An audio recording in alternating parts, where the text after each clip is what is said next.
Before you shell out your hard-earned money for any type of vehicle or even a vehicle title, make sure that you're not going to become victim of a title fraud.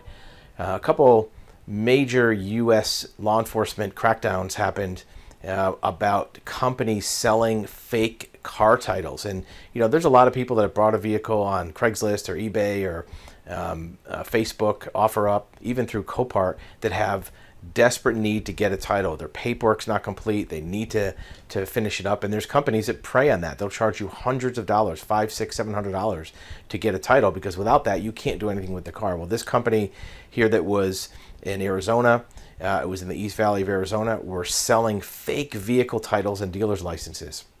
7 people were arrested.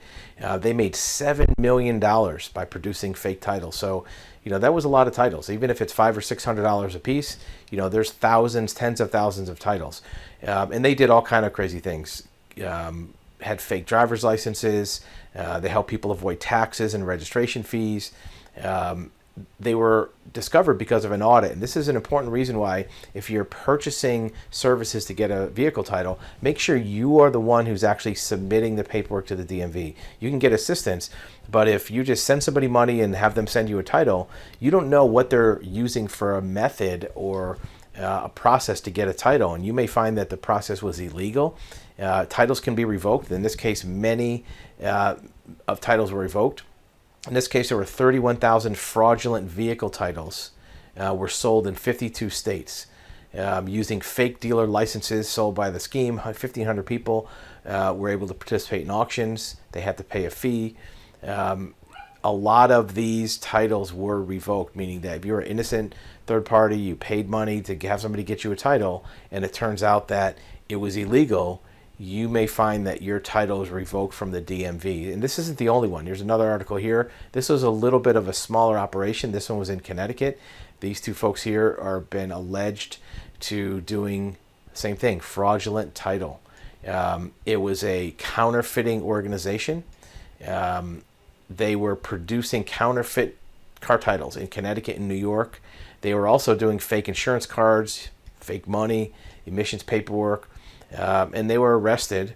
One of the parties worked for the Connecticut Department of Energy, and they were able to forge boating certificates because that's part of their jurisdiction. And they carried out this conspiracy via cell phone, utilizing the banking system. They were charged with secondary forgery, many counts of forgery.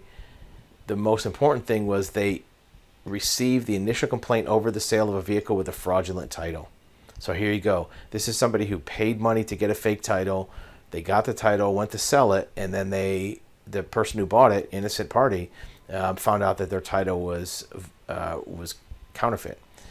So this is a good example of where you want to make sure that your title is valid, and if you're getting a title for a vehicle, that the process is legitimate. You're not just paying somebody to sell you a title, because no company can sell you a title. Titles only come from the DMV.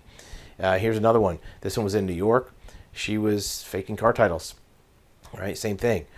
In this case, she fraudulently obtained a Pennsylvania title for a vehicle. This is a little bit different. This is using false statements in order to induce the DMV to give you a title. You don't want to misrepresent anything on a title application, on official government documents, because if you do, the title will get revoked.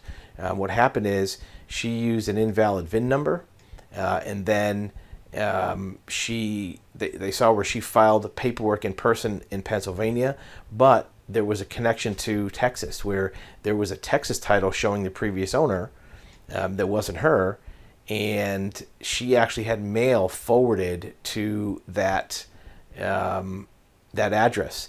The VIN number showed the original owner as the other person in Houston, and there was no record found for the title number of the vehicle.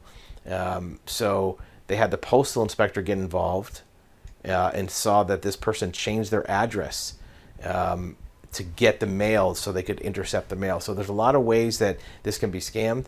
She was charged with forgery, washing vehicle titles, which is a very serious thing. You don't want to change anything on a title improperly. Whatever the title is, whether it's got a lien against it, it's a salvage title, you don't want to try to change that improperly. You want to go through the right channels to make sure that you're not doing anything illegal that could come back to haunt you, because even if you're successful initially, DMVs can revoke titles. If they see that there was a misrepresentation, something that's incorrect on an application, they can pull that title. So be very careful about how you go about getting a title. Make sure you're the one who sees the paperwork.